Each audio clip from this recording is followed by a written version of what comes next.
shit's in the safe. Got me a spot out the way. Nigga just tryna be safe. Let's get to the sports talk. As its worst ranking in the college football playoff era. They were 6th in 2014. They eventually came back to number 1 and made the field.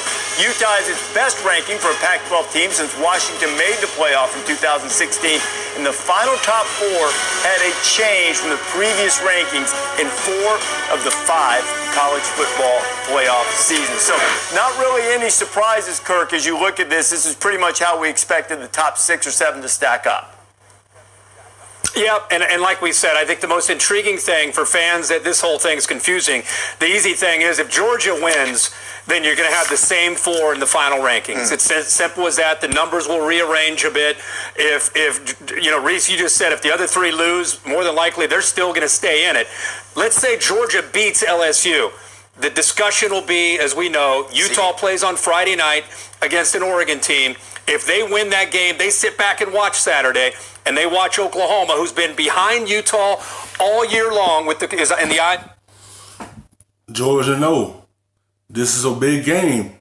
They have to win to stay afloat and be able to keep that last spot, because you still got Oklahoma and Utah behind you. Utah beat Oregon.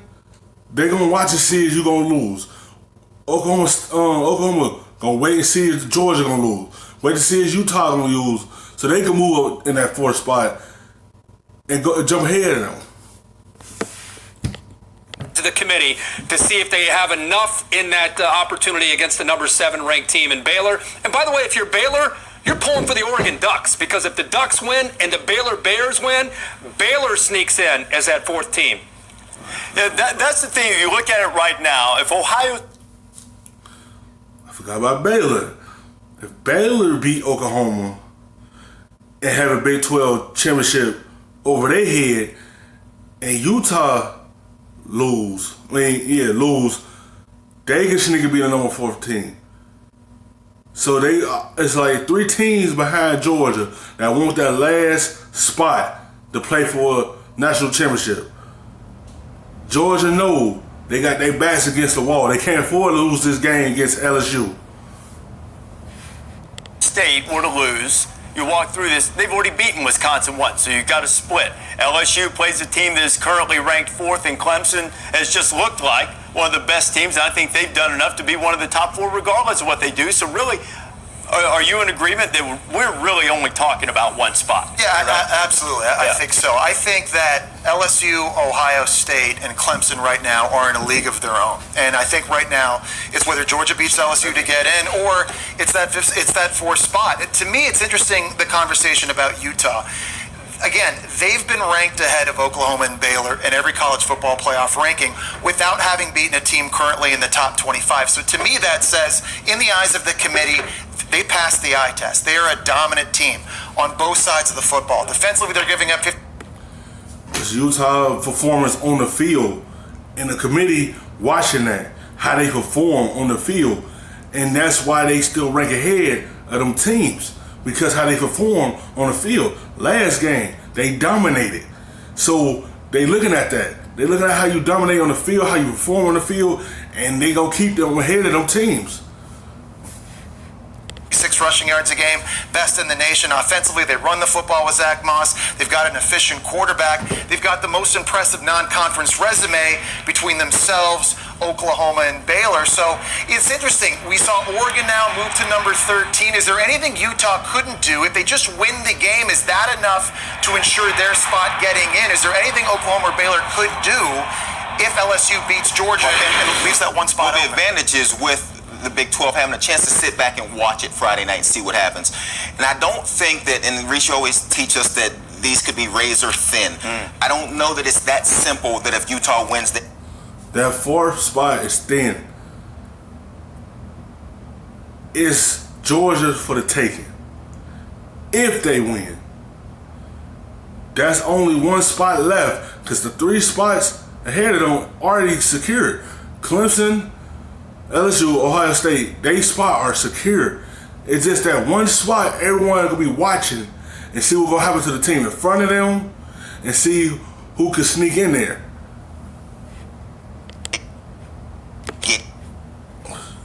and because of Oregon, where they're sitting agree. now Yeah, I outside the agree. top 10. I think if Baylor or Oklahoma come out on Saturday afternoon and make a statement, and we always go back to 2014 when Ohio State played Wisconsin and made that statement. It was like, oh my gosh, this team has to get in. I think the Big 12 is sitting in that position where they can do that same thing, even though the committee has had them ranked behind Utah. I think if that Pac-12 game is close, it opens the door for the Big 12 to get in. I think it's important that all these people for the first time are going to come together and watch the game together. They're going to watch these championship games. They're going to be able to talk about it live in living color, what's going on. So I do think whoever has an impressive day, I think it'll carry a lot of weight in the room. But one thing I think is important to note with Baylor, Baylor struggled to climb in the rankings because Baylor struggled week in and week out. Yeah. They flipped that switch, though. They have flipped this. They dominated Texas. They had to flip that script because they had Oklahoma by the throat, but they let loose and let Oklahoma get back in the game and win it. They slipped up against them. That's what they gonna look at. They had to flip the script, the ordinary, to keep pace in this playoff hunt because they had a chance to beat Oklahoma, but they let it slip through their fingers. Smashed Texas. They smashed this past weekend. They smashed. They had a 25-point lead against Oklahoma. I do feel like Baylor has done this and continued to climb. I feel like Oklahoma's kind of leveled out and they've messed around with everybody they've played with. I do feel like if I'm a committee member, I'm watching Baylor. I think Baylor's getting hot and they're playing better than Oklahoma is right now. Now they go avenge their loss. Maybe they have a chance to pass Utah. You know, a good win Saturday night, though, for Oklahoma on the road in Stillwater. But prior to that, I agree with you. TCU, Iowa State, both teams that they sort of escaped against Kirk. Yeah, I think that's the thing, is the way the two teams are trending down the finish line is very important because remember, at the end of this whole thing, if you have a cluster, in this case we potentially have an OU-Utah cluster, you look at head-to-head, it doesn't apply. Look at common opponent. They both blew out UCLA. Are they both conference champions? Yes. Strength of... That's what the committee looking for. What ranked teams you beat, the strength of schedule, and you have a championship over your head. Any one of these teams have a championship over their head, probably could get that last spot. Utah, they haven't played a top team, but they dominate on the field. But if they have a Pac-12 championship over their head, that's a big case for them to get that last spot. Oklahoma, they got to hope Baylor, hope they beat Baylor to see can they get in that spot. Hope Georgia lose and see can they slip in that spot. Baylor, they win this Big 12 championship. Hopefully Georgia lose. Hopefully Utah lose, so they can jump that spot and get that last slot to play in the playoffs.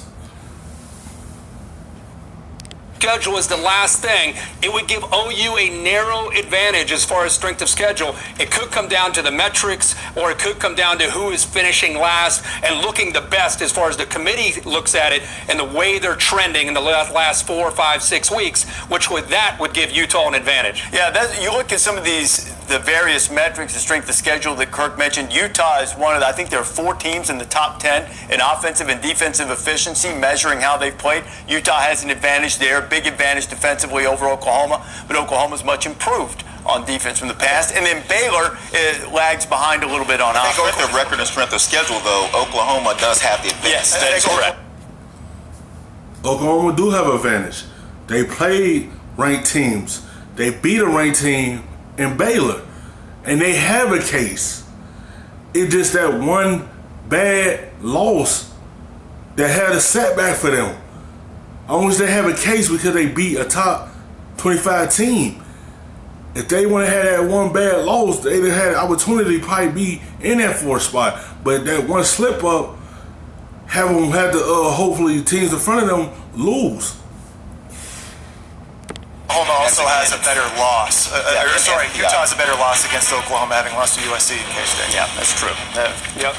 Both winning teams, both that they lost to, both on the road.